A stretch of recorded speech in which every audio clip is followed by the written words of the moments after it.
All right. Yeah, I know. Look, this may be boring to some, but clearly there's some interest here. So we'll go ahead and lay out. We'll talk a little bit about state of college athletics, but also some Ohio State news as well. So just kind of bear with me a little bit as we kind of open this up.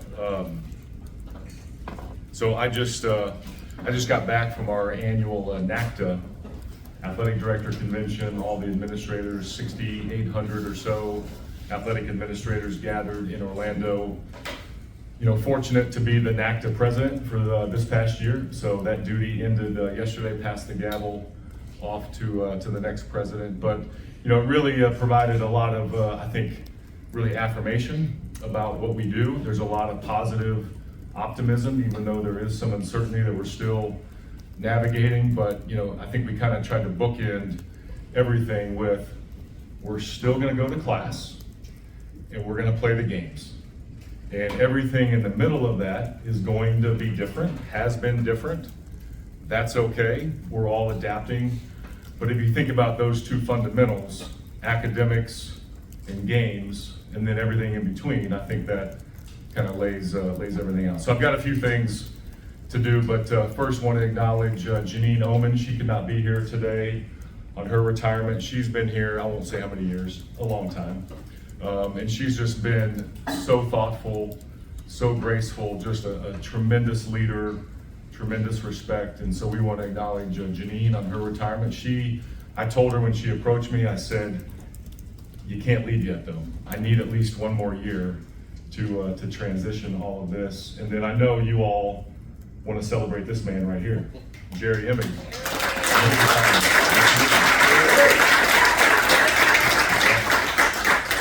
I'm sure you'll come up with all kinds of ideas on how to roast Jerry or get him back over time. So I think this worked out perfect to be able to announce this time of year.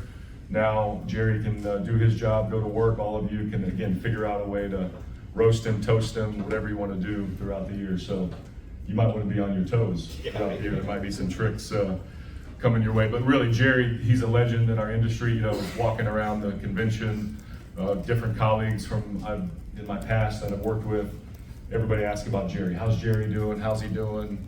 You know, he's a legend. He does a great job. So we want to just thank Jerry for all you've done for the Buckeyes. So congratulations on the retirement. So I'm coming up on 1 year on the job, July 1st of last year. You guys all know we had the transition with Gene, and that was a great gift to be able to overlap. You know, this is just a great place. We know what the standard is, we know the expectation, but it's been really awesome just to meet so many people on the journey here. You know, I still feel like I'm calibrating myself a little bit. One, you want to do all the new guy stuff. Two, Ohio State is a big place. It's massive, and we have so many sports and athletes. And then we have all the changes. So between those three buckets, I think I'm still getting used to, you know, what's the rhythm? You know, how do I communicate? You know, how do we continue to, you know, soak ourselves in to all of this? It's been a really, really great pleasure to work with our board of trustees. We have a new athletic committee that's been really, really powerful to be able to engage on a really, really frequent basis with our board. And so I want to thank them. President Carter has been amazing, steady hand, lots happening in higher ed, right? And so to be able to have a steady hand, to be able to have somebody who understands athletics, but also can deal with the magnitude of Ohio State, I think has been tremendous. And so it's been great to work with our board and President Carter. I want to thank our staff. Our staff, I mean, this has been hard. We've had to be creative, we've had to adapt, we've had to do some really difficult things that people that got in the business, Jerry, when he got in the business, or whoever it might have been, oh my God, I can't believe we're dealing with this. But no one said, I can't do this. No one said, hey, we're not gonna try to do this. So I really wanna thank our staff for all of their creativity and adaptability. We work a lot with our legal counsel office, our Office of Legal Affairs, and I wanna thank them and Garcia. Tremendous strategy, you know, navigating all of this. So great partnerships across campus. You know, really the way I think about this, what we've done is hard, but it's doable hard. There's a way to do this, and I think we're outlining this the right way. So look, when I got here, you know, I think the mantra is leave it better than you found it. period. What does that look like? There's a lot to that. That's a high bar, but leave it better than you found it. I think our anchors are best-in-class student-athlete experience and leaders in college athletics. People look to Ohio State. And then from there, you start to roll out, okay, how do we continue to be best in class? We have the circle of care that's right out here on the wall. That's a best-in-class model. How do we capitalize? You guys have heard me say this. We're a public trust of the state of Ohio. Everybody owns it, right? Here in the state of Ohio, everybody wants a piece of the Buckeyes. And so how do we nurture that? But how do we grow upon that? How do we really capitalize on it? And so I think in a lot of ways, I believe that there's still potential.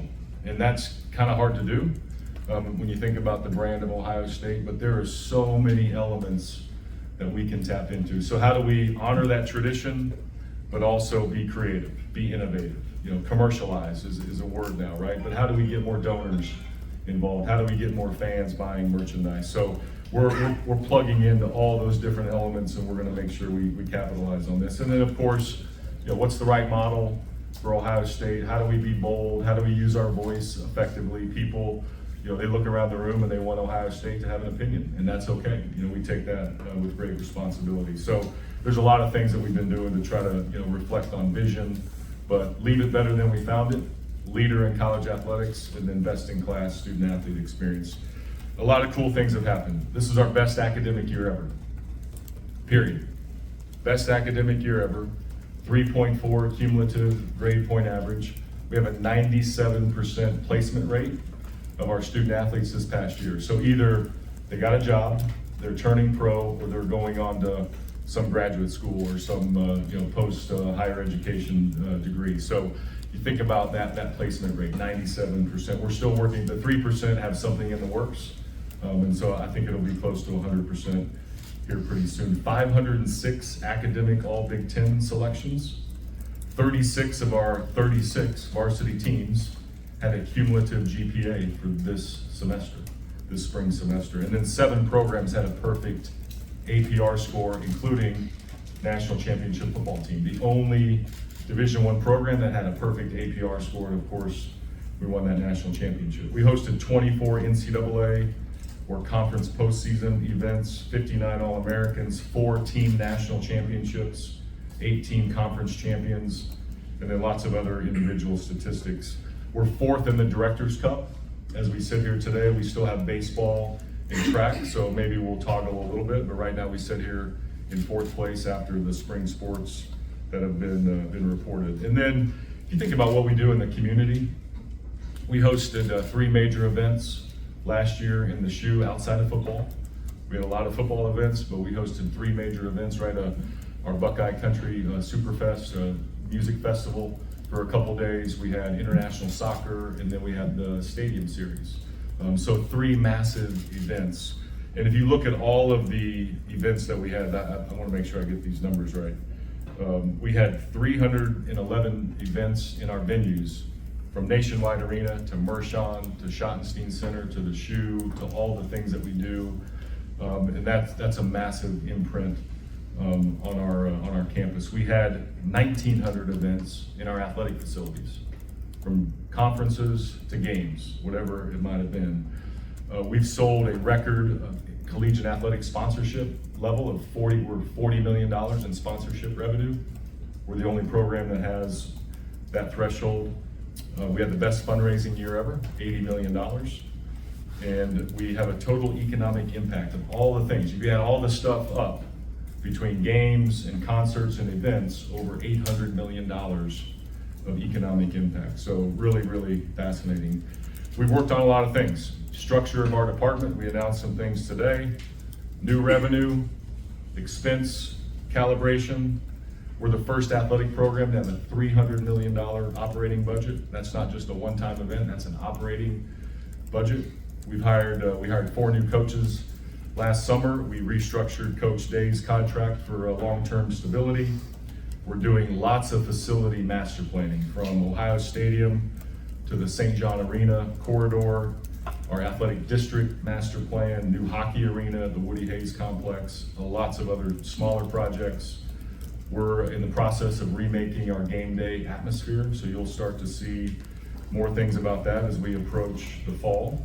And then I believe in culture over strategy. We've worked a lot on people, just getting to know people, understanding what makes people tick, and how we continue to thrive. So culture over strategy. Yesterday, or earlier this week, Monday, Buckeye Sports Group. I'm sure we have lots of questions about that, but essentially what that does is that brings all the resources that we've had in NIL, and it's been dispersed, right? Collectives, a little bit of Learfield, right? Athletes can get, agreements on their own. This really brings everything under one umbrella. So the Foundation, 1870, the people involved in those groups, they want to stay involved. They want to help, and we embrace that. And so they've done a great job, but as we transition with Ohio State Sports Properties, it's really a marketing agency that can go out and arrange agreements between an athlete and a business. And I'll get into some of the house case elements here in a second. If you think about Columbus, 2.2 million people, we have 16 Fortune 1000 companies. We have 50 companies that employ over 1,000 people right here in Columbus. We have a ton of former athletes that live in our community, so we've got built-in connections. So really, really excited about the Buckeye Sports Group and the partnerships that have been created. Today we announced a center. This is not a physical space. This is kind of an umbrella description, so it's not a physical space per se, but we announced a center for sports intelligence and strategy. It's really a centralized resource. Many people have raced out and hired maybe what people call general managers. So we wanted to take a different approach and say, how do we centralize resources for those coaches that may not have a big staff, but can we provide resources within our department? And so although not a physical space, we think it's just a groundbreaking resource that'll have data, it'll have sports science, it'll have sports performance, it'll have a lot of the elements around the circle of care that we use for our student athletes. So we think it's an innovative approach to adapting to this new landscape. So some people are moving positions into this group, and we announced a lot of those things earlier today. So college athletics, you guys all remember exactly what I said on January 17th, 2024, right? I know Bill does, because Bill writes books, so he remembers these kind of things. But what I talked about was the state of college athletics. And I said, okay, now that I'm here at Ohio State and we've been working on all these things in my previous stops, what happens next? College athletics. I talked about we need a model that intersects sports and academics. So we led with academic performance. Again, go to class, play games. I talked about that. I said we need a model that looks after our individual calendars, transfer portal windows, recruiting calendars, playing schedule calendars. We said we need to chart a new course for the financial arrangement between the athlete and the institution. We have that now, right? We said that we need to sit down with our athletes and we need to hear from them. That's still a work in progress. What that looks like, we need to continue to work on that. We need to redo NCAA governance. So that's being worked on as we speak as it relates to the house case settlement. And so we talked about a lot of these things about, look, it's time to really just take action, right? We've been in the courtroom, now we're in Congress, we need some pursuits there, but we laid out all of those things. And so while there is some clarity around the house case, there's still work to be done. There's a hearing today in the House Energy and Commerce, right? And so there's a lot of activity happening. So we still need some work at the federal level. So I'm almost done, just bear with me. So Project 36. So how do we adapt? So we started Project 36 in the fall of 2023. I believe before I got here about, okay, we know house case settlement is coming. How do we do it here at Ohio State? So there was a lot of planning that took place starting in the fall of 2023. So for us, right, and we know what the parameters are, there's $20.5 million of revenue share dollars that can now be given to the athlete. And as part of that, anytime you add a new scholarship in any sport, whether it's 1, 5, or 91 like we did, that has to count against the 20.5 million, up to 2.5. Does everyone follow that? 20.5, 2.5 million of scholarships. We added 91. So therefore, there's $18 million to distribute to our sports. right? And so the scholarship piece, I don't think was widely publicized at the beginning, but anytime we add a scholarship, we have to count it against the cap. And so for us, we will allocate the 18 million starting in 4 sports: women's volleyball, women's basketball, men's basketball, and of course our football program. We really try to use metrics in a formula while also balancing some Title IX approach in this as well. You know, last year, numbers create narratives, right? We know what we're talking about, right? So Patrick's smiling, he knows what I'm talking about. So look, people want to run with numbers, and this is how much this is. The key point in all of this is more opportunity for athletes than ever before, directly from the institution. And so we're not going to get into calculating how much this program gets or that program, but it's 4 sports, it's 18 million cash, and then that'll grow by 4% a year. And then it can also have a look-in period based on, you know, new revenues that come into college athletics. So that's how we set it up. Those are the 4 sports that we start with. We hope we can grow that. We hope we can expand. We'll continue to work within that. You will also see College Sports Commission set up. So that got launched on Friday night when Judge Wilkin put out her order at 9:15 p.m. How many had put their phone away like me? I had set my phone away thinking end of June, and here we are making that announcement on a Friday night. But College Sports Commission, they will oversee, this is really a unique distinction, they will oversee the rules of engagement for the house case settlement. The NCAA will oversee rules of engagement that still live with the NCAA.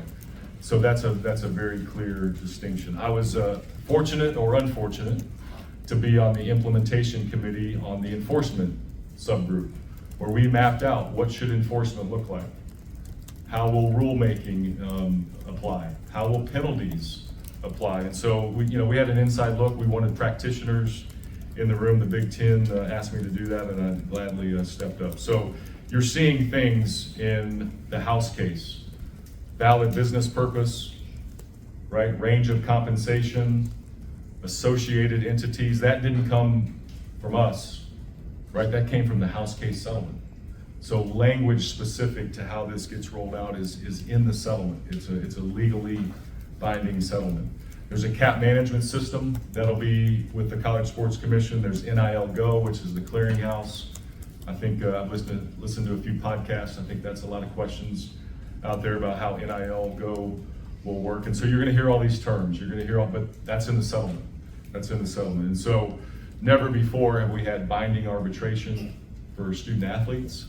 So that's part of the settlement. And then we just believe that we needed durability. So when all of this came up, what we said was, we need durability. We can't be in the courtroom every year. So this house case settlement provides a 10-year window where a federal judge signed off on this agreement. And so we need to all adhere to this. We're gonna follow the College Sports Commission and the guidelines that are set forward. But at the end of the day, we still need Congress. We still need to preempt state law. We still need to have a codification around student athletes and how do we categorize them. Students that play sports, not particularly employees. And then we need some thread of legal liability protection that codifies the house case, but also doesn't put us in the courtroom every time there's decisions to be made. So there's a lot. We can talk about college football playoffs, we can talk about transfer portal calendars, we can talk about NCAA governance and all the things that are happening. It's a fascinating time. There's a lot to it. So thanks for bearing with me for 18 minutes on the preamble. Now are you gonna monitor this? Sure. Jerry? Okay. We'll open up the floor for questions. We'll open up to the right. Spencer Holbrook, Letterman Row. Yeah, last couple weeks, folks from the SEC have been pretty vocal about what they believe the future of college football and the models of the playoffs should be. Do you think that the Big Ten and some of you guys should start speaking out more on what you guys believe is best for everything? And how do you start thinking about being more vocal? Yeah, look, here's the decision-making authority rests with the commissioners in the room. And then they bring that to the governing board of the CFP, which is presidents that represent all 10 of the conferences. So to me, debating it in public, I don't think that does any good. I think what we need to do from our perspective is we need to take a step back. We need to keep engaging with our colleagues across. I saw a lot of the SEC ADs this week. We had those conversations, and so yeah, could we be more, vocal about some positioning? Perhaps, but at the same time, there is so much work that has to be done. So look, we believe in what we believe in. We're willing to listen, and I think that's a position that we have to take. But playing it out in public and staking claim, what good does that do? Because one week it was 4-4, 2-2-1, had a lot of traction. That was out publicly. And then the next week it was 5-11. But have we accomplished anything yet? No. So let's play it out where it should be played out in these conversations where the authority lies. And so, look, we're confident in the commissioners. We're confident in Commissioner Petiti. I worked 12 years with Commissioner Sankey. We'll figure this out, but I think we need to all just take a step back and then come back together at the right time to fix it, because we know we can fix it. We just have to come back together. Far left, Dan Hope, 11 Warriors. Ross, it's been well publicized that you made a push to get the Ohio State-Texas game moved to Sunday night. Kind of what was that whole process like, and what are you doing to try to get more of those marquee night games going forward? How much time do we have? It's up to you. Right? It's up to me? Okay. Okay. Is this a podcast? Is this a long form podcast that we need to go through? Really started the conversation back in the fall, as we were forecasting out and knowing that we had a lot of noon games last year, just forecasting out, okay, we got Texas, big time game, who knows what would happen. We didn't know what postseason would look like back in November, right? So just mapping out, okay, that's gonna be a big game. And look, I think our program, our fans deserve some marquee night games. So we started having that conversation. Texas in the contract, it goes both ways. They have the ability to approve or not if the game moves off of a Saturday. We asked them, I don't blame them. But those conversations started. We worked with Fox, they were understanding, but really at the end of the day, there's no flexibility in the contracts. Fox bought the noon window, CBS bought the afternoon window, and NBC has the night window. And then the Big Ten Network and Peacock, layer into that. So what we need is more flexibility. Can that happen anytime soon? I don't know. But I think every program should deserve the right to have way more flexibility. We have carried the day for Big Noon. There's no question about it. You look at the viewership. So we understand why Fox went with Big Noon. We understand why we're picked all the time, but we're hoping just more flexibility. That's what we're looking for. And so, I think Commissioner Petiti is going to work with our TV partners. We're going to continue to have those conversations, but can anything change anytime soon? Probably not, because those contracts are rigid and they're locked in for several years. You mentioned that Ohio State's carried the day. Do you feel like you guys may need to throw your weight around a little more the next time those contract negotiations come up? I think the question is, what does that mean? What does that mean when you say that? And so I think we can be firm in our positioning. I think we can show data on how we have carried the day. So we have said no to Friday night games. I mean, there's been some things that we have kind of drawn a line in the sand, and that's okay. But I think we need to be thoughtful about, okay, there's gonna be a balance. We do have a TV partner with Fox. They're paying us a lot of money. They actually sub-license to CBS and NBC, right? And so what we're hoping for is that there's a little more collaboration because of that, and so we'll continue to express that. Far left, Whitney Harding, WCMH. Hey Ross, a lot Hello. of the questions around the settlement, the revenue share does bring up Title IX. How do you work that out with a sport with so many players like football to try to even things out? And I've asked you this before, I'll ask it again, does Title IX need an update? Again, how much time do we have? Look, we have an obligation to follow Title IX in several buckets. Proportionality of student body comparison to our roster comparison, and we're about 50-50. We're really, really close, and we're proud of the work that takes place to get that done. And then you have financial aid allocation, proportionality to your student body. So we meet those two prongs. The revenue share in the NIL world is not subject to Title IX per se, but we do have an obligation to support our female athletes just like we do our male athletes. That's the one great thing about the Buckeye Sports Group, is most of the collective work has been male athlete dominated. The Buckeye Sports Group allows us to spread it out, spread out the attention. So we can promote 100 female athletes and 100 male athletes just the same. Now the market may dictate different numbers, but from a Title IX standpoint, we think we'll be in a better position to support our female athletes. The back payment, I know there was an appeal yesterday. We'll let that play out. I think they did a lot of analysis on that piece as well. But for us, we know that we use metrics for market-based revenue share allocation. We had a proportion for Title IX, and we think that's a good approach. And then with our Buckeye Sports Group, we'll be able to promote our female athletes like never before. I have one that's maybe step 50 while you guys are on step 10 here. International athletes, with as far as revenue share goes, because they come here with student visa, Yeah. that's a work visa. Right. How does that work? Yeah, we're going through that right now. I know President Baker mentioned some things yesterday in his press gathering at the NACDA convention. You know, it's complicated. We don't want to compromise our international athletes. Obviously, we'll get legal advice on what the right approach is. So it's a little bit of a moving target from that standpoint. The most important thing, protect them and their status, but also, is it viable in the market? And those things are being played out right now. Steve Hellwagon, 24/7 Sports. Well, yeah, so the 18.5 million, 18, okay. 20.5, 20.5, minus 2.5. Okay, 18. A lot of math. Will you strictly be the person who says this percentage will go here, or do you have a committee of your top advisors that are helping you figure that out, or how would that Yeah, look on an look, annual it's, basis? you know, a lot of programs raced out and announced, and they really followed the House case settlement allocation, 75, 15, 10. What we did is we use metrics. So we said, okay, what does football drive? What does women's basketball drive? What does volleyball drive? And then we came up, knowing we'd have 18 million, what are some metrics that can put some parameters around how to allocate it? So that was a process through a lot of data, a lot of studying that our staff put together. And then at the end of the day, okay, this is where we think football is. So yeah, I signed off on that, was a part of that discussion.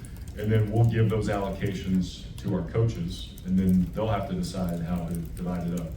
The other great thing about our scholarship model is in the past, you had a equivalency model, so baseball had 11.7, and they had to divide that up. What we did in this model is we said, okay, baseball, your cash equivalent of 11.7 was this.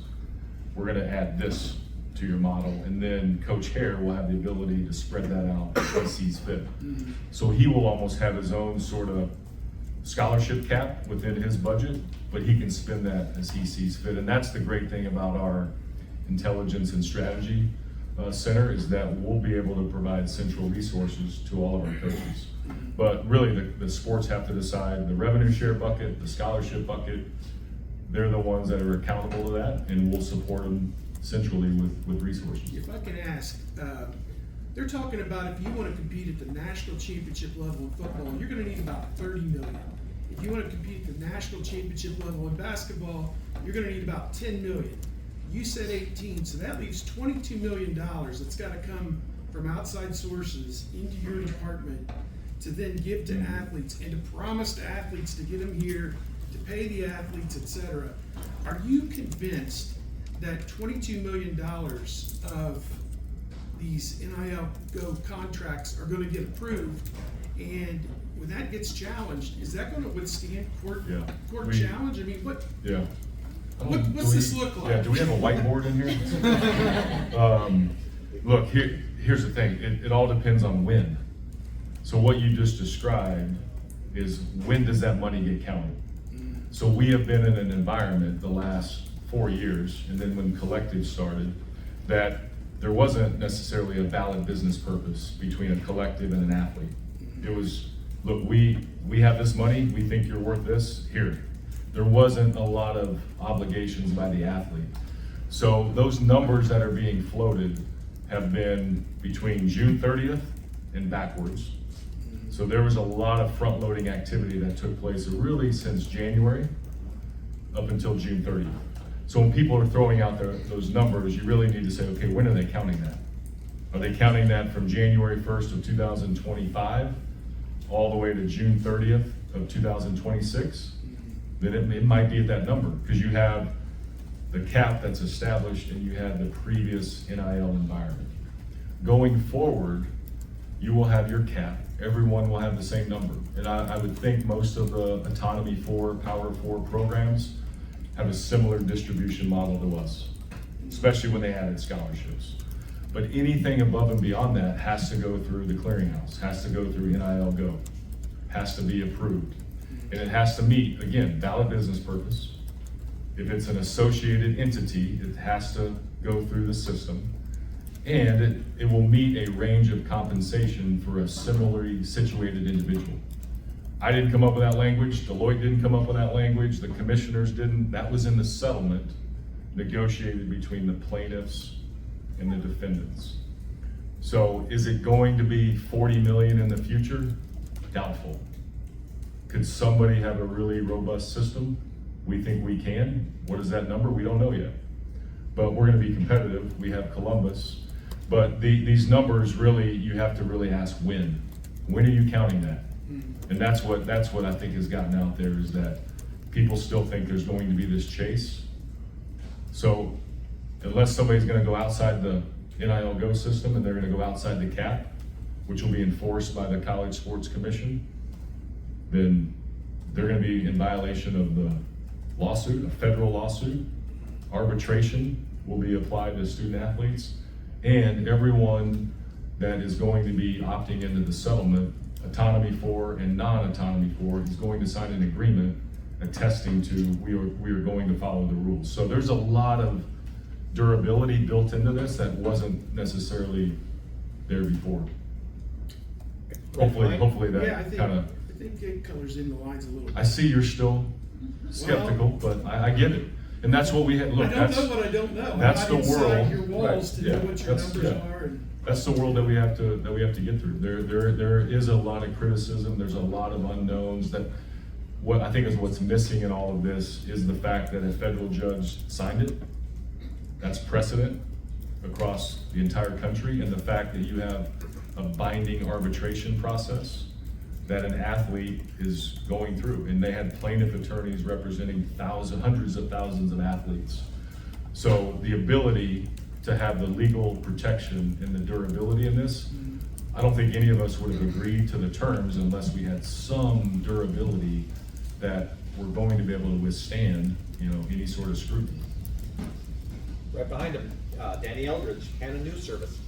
Hi, so you talked a little bit about wanting some changes at the federal level for Congress. Are there any changes needed at the state level for Ohio State to be able to do what they need to do? I know you successfully lobbied to be able to directly compensate players in the first place, but do any changes need to be made there at the state Yeah, level? we're gonna stay engaged at the state level until there's federal oversight, a federal bill. I think it's important that we stay engaged. Our local leaders, our state leaders have been really proactive. We worked with Governor DeWine on an executive order before the end of the calendar year last year. Then that got put into a state bill and a state law that got signed. So we believe right now we're in good shape in terms of the structure of NIL as it relates to the House case.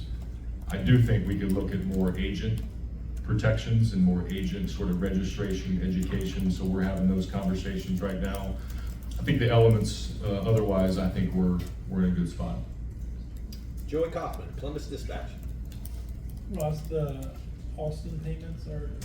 Alston payments, yeah. Those are subject, to the cap of the lawsuit, or the settlement, and because 2.5 is for scholarships, $18 million is for the direct payments, does that mean Alston is going? Yeah, what we did is we took our Alston money, if you will, our allocation, and folded that into scholarships.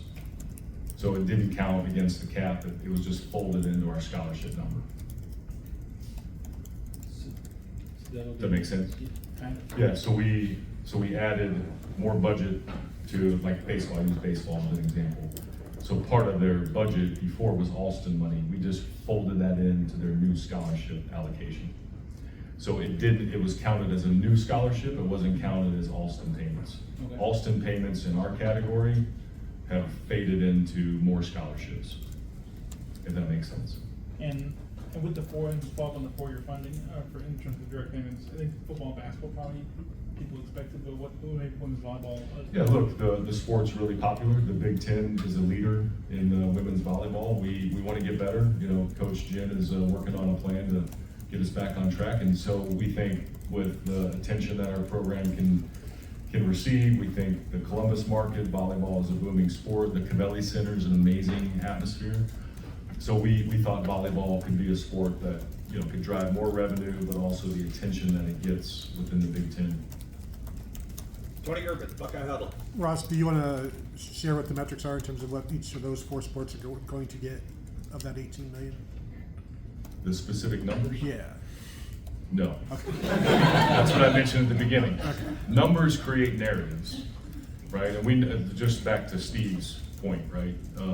So no, we're not giving out. And plus, look, that's kind of a trade element, right? That we think we should be protective of. And so again, we're competitive in the marketplace, but the specific numbers, people get latched onto that. The important thing is 20.5 new scholarships, 18 million across 4 sports, and it'll grow over time. And then instead, I'll just ask, what's Ohio State's thoughts on what CFP plan they want moving forward? 4-4-2-2-1. Look, we can be really selfish here and say we should go back to a 4-team playoff. And I think Ohio State will be really good. We'll be well positioned, right? But for the good of the game, I think for our conference, I think expansion should happen, 14 or 16. I can kind of go either way. And then, look, I think in this world, one, I think players want to play high-level games. And then 2, content. We need more content because that will drive more revenue. That can drive more NIL opportunities for our athletes, third-party NIL. And so can we create play-in games that equate to automatic qualifiers?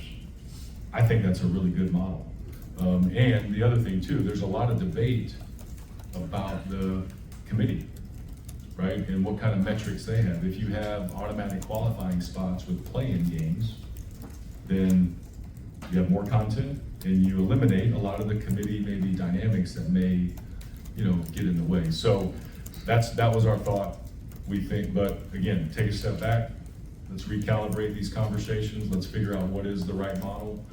But from our standpoint, look, we're gonna always be in position. We're consistent in our performance, what we're doing in recruiting and Coach Day and the leadership. So, but that's our perspective is expansion, but let's get the right model that I think produces, you know, more excitement, more content, makes the regular season matter. The fact that we're playing Texas the next 2 years, Alabama the 2 years after that, Georgia down the road. If we're gonna keep playing those games, then it needs to add up in the playoff calculation. Otherwise, you won't see those games, and I think that'd be sad for college football. Are you still in favor of keeping the Big Ten championship game going, even with the play-ins? Look, I think it depends. I mean, it provides a tremendous amount of value, but if you're doing AQ spots with play-in games, could there be a different model? Right, so I think that's a conversation that has to continue. Thank you. Second on the right, Stefan Kreisnik, Cleveland.com. Talking about the 2.5 million with the 91 new scholarships, is that just this year when you add the scholarships, or is that 2.5 every year? As of now, it counts against the cap every year. Okay. There's some discussion that may go away over time, but we're not quite there yet. But right now, it counts moving forward. And I know ESPN got a report earlier this year talking to you about the transfer portal window, wanting a 10-day window in May to kind of line up with the fiscal year. Is there progress being made toward that? Do you think the football calendar could be changing anytime soon? Yeah, one of the unique challenges about where we are right now is you have College Sports Commission governance, right? House terms, settlement, logistics around that, and then you have NCAA governance. You know, there is a question: where should that transfer portal sit? Should it be governed by the College Sports Commission as it relates to those autonomy for conferences? Or should it stay with the NCAA? So that conversation is ongoing. I'll stay on the implementation committee. And what we want to do with our group is we want to have a recommendation on a comprehensive calendar. And that's the thing that we need to really get to is we should have a calendar. Okay, what does it look like from, let's say, July 1st to June 30th? And we'll just use the sport of football, right? What does training camp look like? What does the season look like? We should have 2 bye weeks, I believe, per year, because that's better for the players, especially if we're playing more games.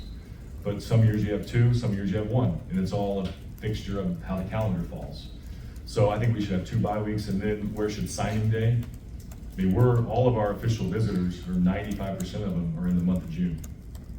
If those young men and their families are ready to make a decision, can they sign now? Or can they sign at a certain date once they take their visit? So that has to be layered in. The college football playoff schedule has to be layered in. When do you transfer? If we ever say that we care about academics and we want to live by that, then I think the transfer portal window should be in the spring. And then now that you have a revenue sharing contract, where you will have an MOU with an athlete, from a fiscal management standpoint, it's better to put it in the spring. So where it sits, who has authority, how it gets done, that's all being debated right now. Does it go back to the D1 Council? Does it live with the College Sports Commission and our implementation group? Does it live with the commissioners? So we have to keep pushing that. My colleagues and I in the Big Ten, we want to keep pushing that. We'll collaborate, we'll communicate, but we think we need to get that done sooner rather than later, because fall will be here soon. And all of these things are going to be on top of us, and we need to have that transfer portal window cleaned up, for sure. Austin Ward, 97.1. Ross, you said go to class and play the games. Those are the top priorities, getting all this fixed. Why is it that there's either philosophical resistance across colleges, or maybe state legislative resistance to the idea of employees? It sounds like it's a solution, but it never seems like it's one that is seriously considered. Yeah, that's that'll be a continued conversation. That conversation will not go away, whether that is in the halls of Congress from a federal standpoint, whether that is a local discussion. You know, there's a lot of complications with it. It sounds easy that this would be a single source and this is how you do it, but you think about the fact that they are students. You think about what is sort of the work, if you will. We know there's a lot of time on it, right? And so I think the balance of the class, the type of work, the requirements, right, that are embedded in there, and then you take in state law, right? Each state has a different set of laws governing employment, governing collective bargaining. So you layer in just a lot of complications when it's just easy to say employment.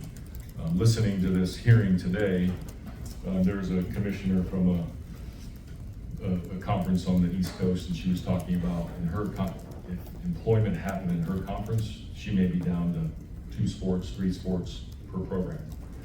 So the economics of it then layer out as well. So just a lot of moving parts. You know, could we ever get to a structure where they're codified as something, right? Independent contract or whatever, and the employment piece is kind of separate, then I think we need to continue to have those conversations. I've heard from a lot of labor attorneys over the years that it's really, really complicated. And so we need to continue to flesh that out, and that conversation is not going to go away. And when you go back to the revenue sharing cap here, for Ohio State that may have been able to go well beyond that, I guess there's a notion that this will level the playing field for college athletics. Our priority, I think most of us in here, is talking about football. It feels like this move in capping at that number would be a net negative for Ohio State football. Do you agree that it's leveled the playing field, and would that be a concern for you if you could have exceeded that for this program? Well, look, everybody has the same number. That's again federally mandated by a judge, right? 22%, which equals 20.5 million in the first year. Again, back to what our colleagues are doing across the country. Most programs are adding scholarships, and they're touching that 2.5. So everybody essentially is going to have 18 million. How they divide that up is up to them. Again, we think we're in a really competitive spot, and then if you layer in a third-party NIL environment, back to the numbers I gave, we're in a competitive spot. So now we have to orchestrate that, we have to arrange that, we have to make sure it meets fair market value. So Ohio State football is a built-to-last championship brand. That's not going away. How we navigate it is going to be an evolution, right? How other programs may you know, there's a lot of studies on this, right? Basketball, NBA basketball, Supermax. They load up on 3 players, and then the rest are like way below average. How do programs do that? Do they load up on 10 players at key positions? Right, so all of this is gonna really be a thoughtful process. I know with Coach Day, with Mark Pantoni, they are going through analytics on value per spot. Having Matt Patricia here from the NFL experience is tremendously valuable. Thoughts on, hey, this position in the NFL's valued at this level. You can apply that to college. So we will always be at the front of the game from a competitive standpoint, but others will have essentially the same resources. So then it's a matter of how do you continue to recruit, you know, to a championship brand, and we're gonna be right there every year.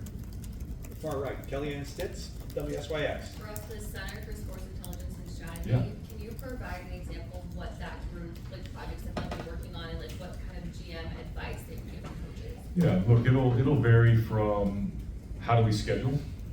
How do we schedule non-conference from a, we'll say RPI, not every program uses RPI anymore, but who should we schedule that will help you get in postseason, right? So it'll be things like data analytics around scheduling. It'll be things like, okay, the fact that baseball has more money, keep using baseball, it's an easy example because of the scholarship restriction was antiquated for so long. Okay, do you want to go more out of state? And here's you know, talent acquisition, what out of state looks like, or do you want to go more in state? Because Ohio has pretty good baseball. And really providing Justin maybe with a roadmap, and then he can make a decision. So analytics on how to spend scholarship, analytics on how to spend the revenue share, the NIL payments, and then just how to be smarter around, we have a great sport performance unit here. How do we take that and give all that resource to all of our sports?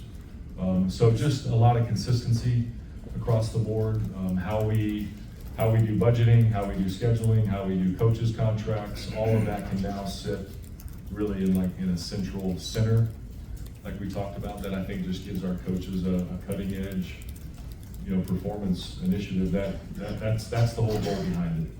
We want all of our programs to compete at the highest level, and we were kind of scattered with maybe how we oversaw sports. And one administrator might think of it this way, and another one might think of it this way. This brings collaboration to the table. And then quick one too, about the Buckeye Sports Group, is it your guys' unified approach to NAL in-house? Could you provide an example of what they'll be doing? Is that handling contracts, with marketing strategies, and things like that? Fundamentally, they'll be taking companies that are already, you know, doing deals with Learfield, Ohio State sports properties, going out seeking new deals and matchmaking athletes with those companies. And then, yes, they can get into contract discussions. The payor will be the company.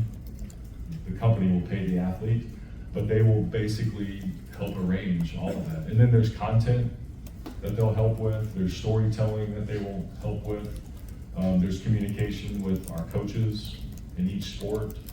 So it's another central source where before we had different buckets and Learfield was doing some things, but now it's a more robust.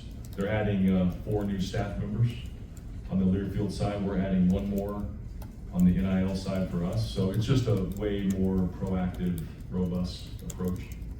Fourth to the right, Joe Reedy, AP.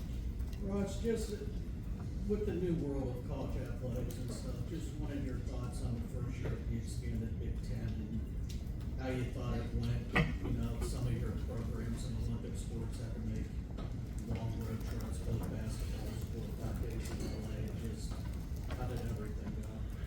I think from a scheduling, logistics, I think we managed it pretty well. One of the things that will help with our intelligence and strategy is, okay, what does travel on the front end look like and on the back end? So again, more just intelligence around that will be gathered centrally.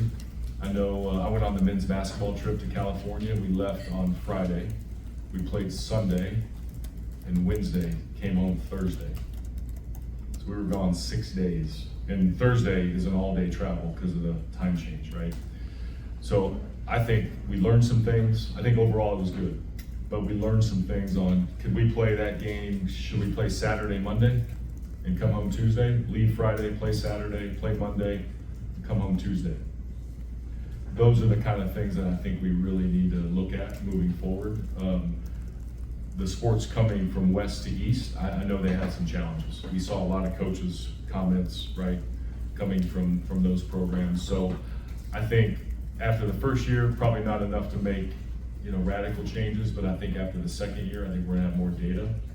We're going through a process within the Big Ten to really have them hone in on scheduling and processes and timing and kind of who travels when and where. So I think overall it worked, but I do think that the wear and tear of going from west to east is an issue. And then I think how we schedule games when we go out there, there's some cleanup that I think can happen, but overall, really good. Our athletes enjoyed it. Our alumni bases in all those cities enjoyed seeing the Buckeyes playing a conference game. You know, so there's some cool elements to it that I think will continue, but there's some things that I think logistically we can clean up. And then just on new kickoffs for a second, there's a bill now, Ohio legislature right now in committee that's trying to ban the new kickoff, or especially when it's two top 10 programs. Just, have you had any correspondence on that? And just also, how much do you hear from fans and different people about, since new kickoffs seem to be the bane of most people's existence? Yeah, maybe I shouldn't say it. I'm not gonna say it. I won't say that. I think there's a location we could probably have the hearing where a lot of people would come. But we won't do that. Look, I get the intent. Again, really complicated. We've already signed these contracts. So look, there's communication about that bill. You know, again, we get the intent, we get the spirit of it. I think that's the cool thing about being in Ohio, is that everybody cares.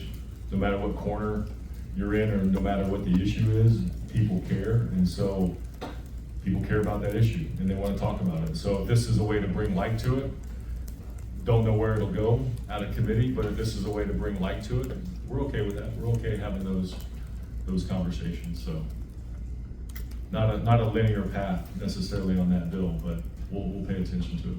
Folks, we got about 10 minutes. I'll try to get everyone in. Cameron T. Robinson, The Athletic. Ross, you talk about the alumni base, and Hussey probably is one of the largest alumni bases in the country, just where everybody's at. How much did that play into this Buckeye sports group, knowing so many different, you mentioned Columbus, but there's so many different places you can tap into?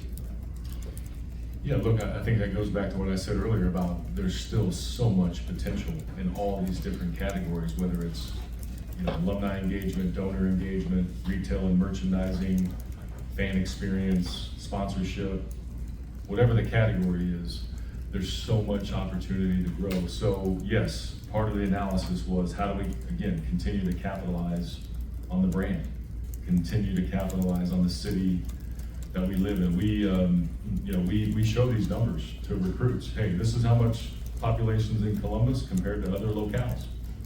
That's a powerful story.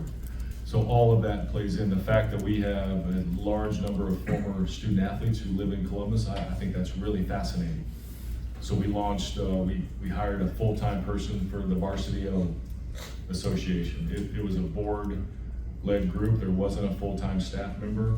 We want that person to go out and engage with our former athletes. So all of the touch points, we need to staff up. We need to have a plan to execute on that, but it layers into everything, this power. And the really cool thing about it is they may not have gone to school here, but they grew up in Ohio, they moved off somewhere else, they're automatically a Buckeye fan. So I don't know how many people, countless people that I run into in that category. Countless. So that's the part. How do we really reach those people? How do we use data to reach those people? How do we use outreach? How do we do a statewide tour? Can we get our program out? People are always driving to us.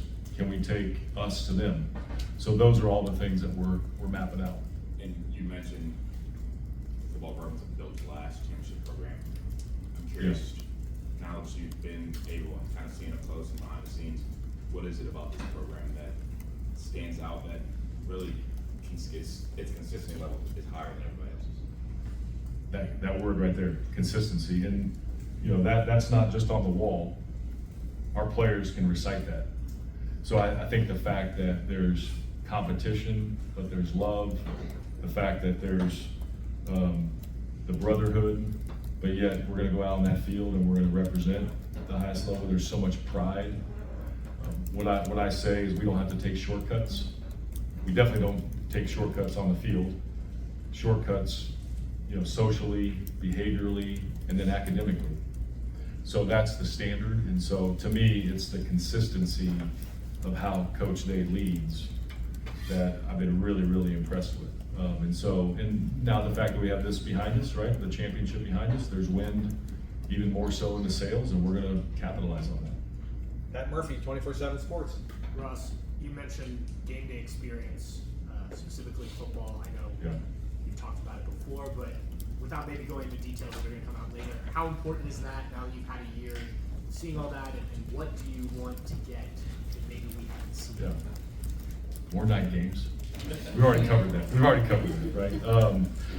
Look, I just think that fans they want to modernize, they want to continue to innovate, they see these other things happening around the country. I think we saw what happened in the Tennessee game, right? And that script had to be different because it's dictated by the CFP. And so I think we learned a lot. We were already studying things before that, but we learned a lot from that. So when we play music, how we play music, how we have to do sponsor obligations, but how we do that, can that look different? How we recognize, former athletes, award winners, we have this famous ramp, right, that the band comes down. How could we utilize the ramp during the game for recognitions, right? The victory bell is really symbolic. What can we do with that? So it's kind of taking the traditional elements and overlaying that with new ideas, whether it's some new music, whether it's different elements that just incorporate our history. Somebody asked me, one of our staff members asked me yesterday, like, what's been like the really cool thing? And I said, really embracing the history here. Like, there's so many powerful stories that if we weave that in, it's gonna connect people more.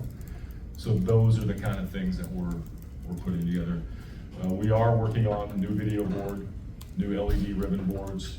Can't happen for this year, hopefully by fall of 26. So those things are all being sound system as well, a distributed sound system. There's always gonna be continued improvements around the shoe. But game day atmosphere, I think, can just take a lift. And it's really about just adapting to the times. It's modernizing, it's cleaning a lot of things up. It's taking our script and kind of making some things shorter, layering, just different elements that I think, the plan is really, really strong. And I think our fans are gonna gravitate towards it. Adam Jardy, Columbus Dispatch. Ross, you're gonna have programs under this model that are gonna be dealing with potentially significantly lower NIL budgets than what they've been accustomed to these last few years. And there's different schools that prioritize different sports to varying degrees. If you're working with a program that might be top dog somewhere else that isn't at Ohio State, how do you expect those programs to make up that ground? Yeah, look, we gotta continue to have a great culture. We've gotta recruit at a high level. We've gotta have a good strategy, right? And then can you have a third party? Can you have the right kind of players that are gonna drive a market on the third party side that, again, has to go through all the systems? And look, this is just a one moment in time. This is a 10-year settlement where this number is gonna grow. So this is the starting point. Next year, it'll be a bigger budget. If the 2.5 million comes out of the calculation, you'll have that to work with. So I think people get fixated on the moment, knowing that, look, this is a long-term approach. Our programs are not gonna go anywhere. We're gonna continue to invest. We have a great brand. So we have to help and we have to be creative. I know in the basketball world, people are worried about basketball-specific programs. That's a reality that we're gonna have to deal with. We're gonna have to face. There's programs that have singular sports that compete at a really high level that we compete against. There's some of the Big Ten that are a Big Ten affiliate member in other sports. Could they go all in those sports? They might. And we'll have to deal with that. We'll have to understand that. So, look, we're not gonna panic. No one's gonna just shut things down because, oh my God, this is the year one. It's gonna be a process. It's gonna be an evolution. And we'll adapt. Stephen Means, Cleveland.com. I think most of us in here maybe just assuming that at some point the CFP is going to expand again, which 14 or 16 you're fine with. You guys also you got Texas the next 2 years, you got Bama, you got Georgia on the schedule. with an expanding playoff, after seeing how it works this year, does that make you want to schedule more games like that or less games like that? TBD. I mean, sir, you really need to understand what it looks like. Or do we keep those games? If there's a different model that really doesn't fit playing those kind of games, and it's all about just being 12-0 or 11-1, then maybe we shouldn't play those games. So I think you have to put everything on the table. So I wouldn't say, we're not racing out to schedule out in the future. We want to see what this looks like. Right now, those games are on the books. But you know, the SEC has a decision to make on do they go to 9 games. We definitely think that consistency of conference games, the number of should apply. If we're going to have all these models, playing 9 games should be consistent across every conference. So that is a position that I think is real. So how these non-conference games play out, I think it's too early. But we're keeping them. We'll embrace it. We'll go play. And you know, they have to do the same thing. They got to play us too. So I think too early to tell what the future is. And I know you're starting with the 4. Mm-hmm. It'll be a part of this revenue share. Maybe that goes up, maybe it doesn't. Depending on what happens here. Why is it still realistic to expect to be able to maintain 36 varsity sports on this campus with this new model and the way things are going right now? That's a priority. That was the starting point, is we will maintain 36 sports. You have an obligation to the young people in those programs. There's a lot of historical programs that compete here. We want to maintain that. We want to grow that. How we spend our money can look different, and that's okay. We'll manage through all of that. But the obligations to those young people, to the fans who support those programs, then you have some legal things, right? You have Title IX. You got to balance all of that. And so the risk profile of dropping sports, if you look historically, is typically not good for programs that do that. So the starting point was 36 broad-based opportunities. So we're able to handle it. We can generate the right kind of revenue. We've recalibrated the expenses the right way.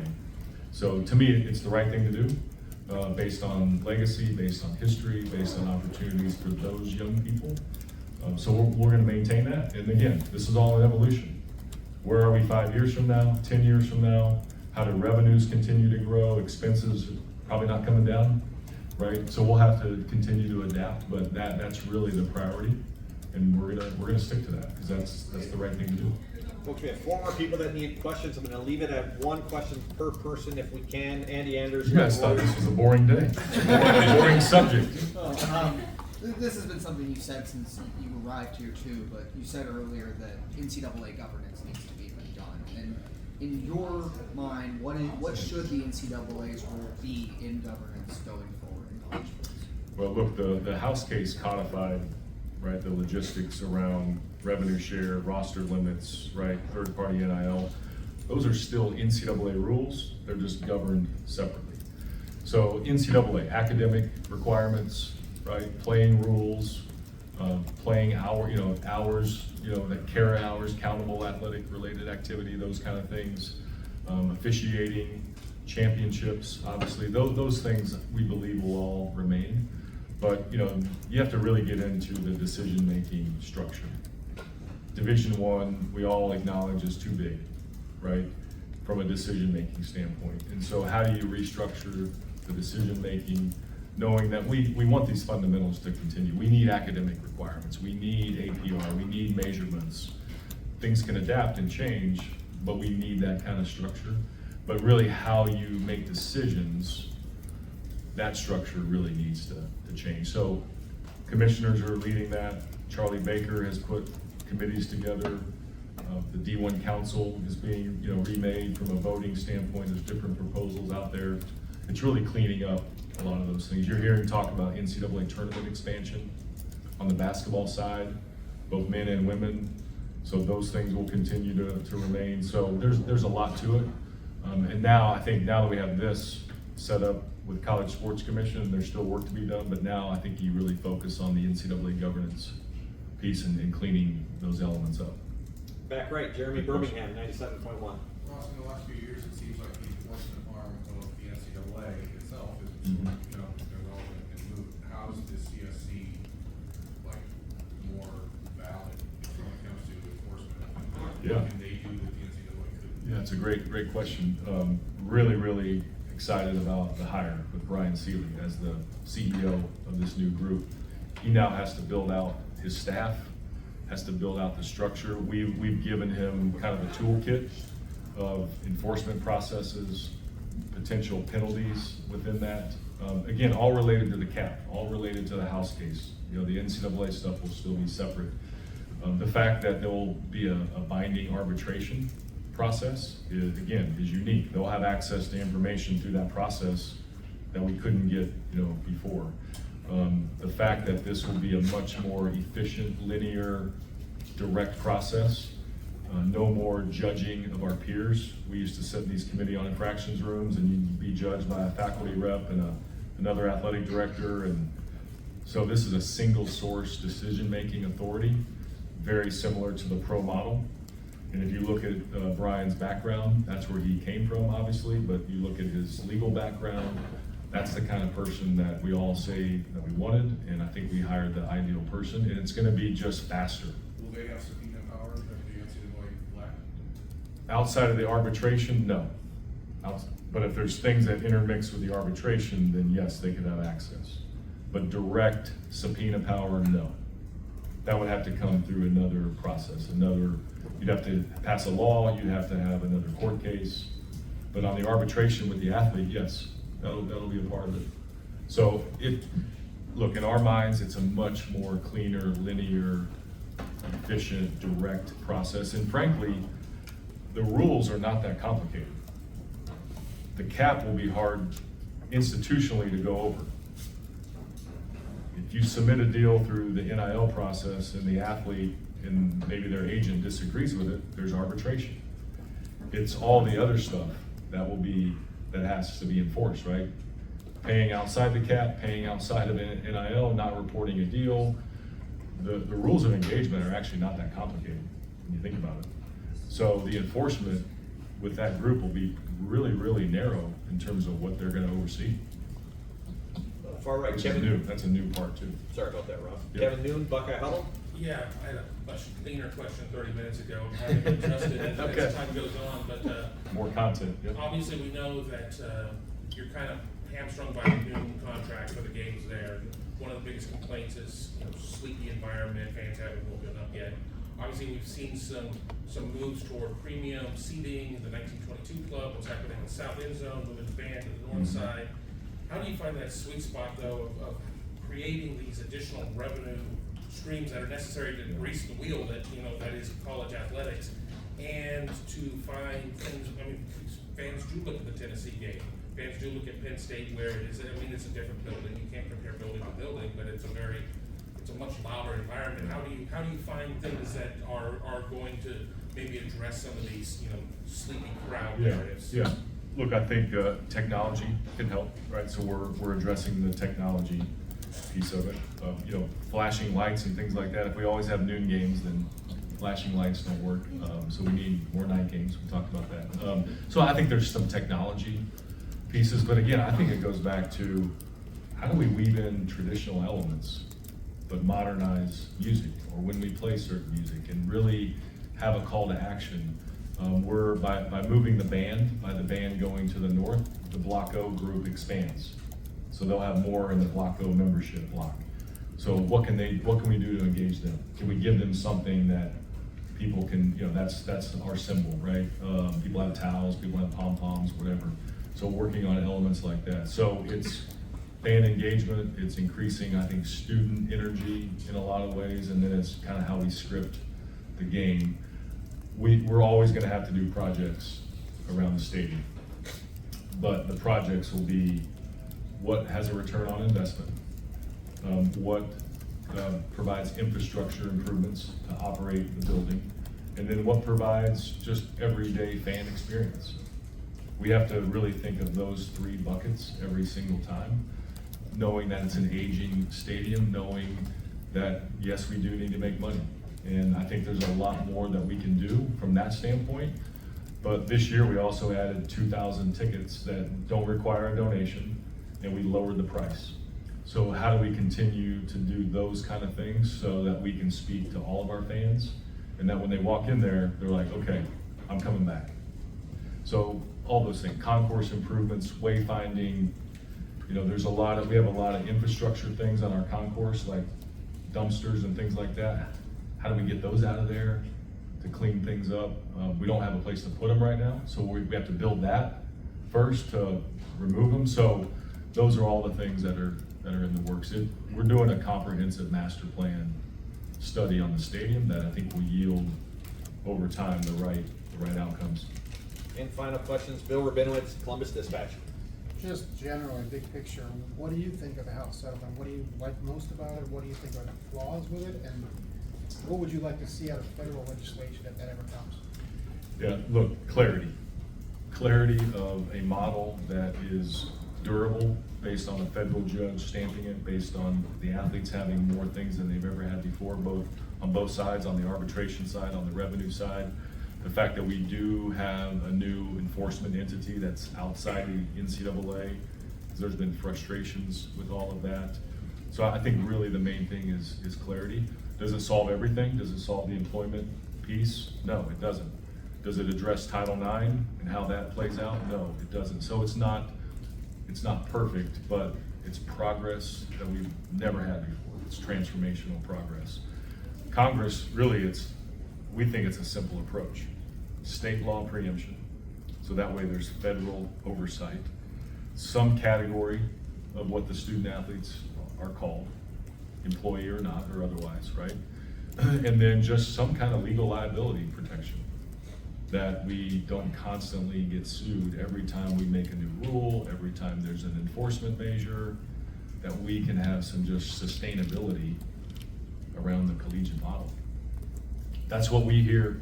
We hear there's interest in Congress, there's hearings that are taking place, there's drafts, but we've got to find the pathway to get the action where there's actually a bill that makes the floor and passes.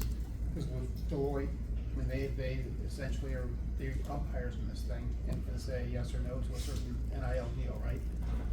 And Yeah. what I've seen from a lot of people is that, well, that's never gonna stand up in court. Somebody's gonna challenge that and say, who's to say what market value is? If market value is market value. I think what people are missing is it already has stood up in court. It was approved, the settlement allowed for the autonomy for conferences to create rules of engagement. The rules were then created based on valid business purpose, a range of compensation, right, and associated entities. So that's what I think people are missing, is that a judge already signed off on this. And there's arbitration, which is really hard to pierce. If you really look at history and precedent, I'm not an attorney, I don't pretend to play one, but we get a lot of advice, right? It's really hard to pierce a federal court decision, and it's really hard to pierce arbitration that is binding by the court. So that's the part that people are not capturing in this whole structure, is that a judge already decided. You can make rules. The rules have been set, and now there's arbitration for the athletes. So, look, is that to say that there won't be anything? No. But it'll be really hard to penetrate, again, the court order, the settlement, and the arbitration process. There's no other way to talk about it other than this is what's been laid out in black and white, and we have to live by it, we have to stick to it. There has to be teeth when there is violations from College Sports Commission. And so, again, a lot of this stuff is fluid, but it's the right model that I think all of us are saying, this is clarity. Let's go, let's put all this behind us, and now we can all move forward. Can I speak in one more? Do you have a number in mind about what the third-party revenue target? Yeah, I mean, we have some things that are in the works. We have a lot of activity. You know, our Buckeye Sports Group has been, circulating and socializing a lot of this. So we're in the market, but now we can really be in the market. So a lot of that'll pick up, but there's not necessarily a number in mind, because you want that to just grow, and you want everybody that has an interest in being a part of it. That's where using the volunteers, our donors who have been involved in our collectives, we need their expertise, we need their contacts. So it'll continue to evolve. I got just one question following up what he's just asked you about. Are you concerned, or are people in the industry concerned? I get what you're saying, that the court has set a precedent and come out with this ruling, but this applies to people who've never agreed to any of this. The current student athletes have had no say in where this is at. And I would think a court would be sympathetic to their plight and say, you never agreed to this arbitration, you never agreed to any of these provisions. Wouldn't the court, is there concern that a party that never bargained for any of this is gonna be held to it? I'm gonna try to stay in my lane. The current I'm not an student attorney, but they did represent a large class. There was a class action that was certified by this whole process, so they did represent a large class of people. There is the ability for future athletes to opt out of it, right? So there is some protections for future athletes. Again, is it 100% foolproof? No. But again, piercing a federal court order, federal judge, all those things like I talked about. So that's what we have to move forward with. Look, in talking to our athletes, they want clarity. They want to know, okay, if I do this, okay, and I do 5 appearances, this is what I'll get. They want that clarity. So I think most of our athletes, they're embracing this opportunity because they want the clarity that just hasn't been there. Hey, sign this deal over here with this group, and then tomorrow you're gonna sign this deal, and then, hey, a month from now you're gonna do this. We need to bring clarity for the athletes so they know the rules of engagement, and this is what everything in this settlement provides. Ross, thank you very much. Okay, thanks a lot. 75 minutes. Wow, that's good. Folks, A thanks lot for of good being stuff. here. Thank you all.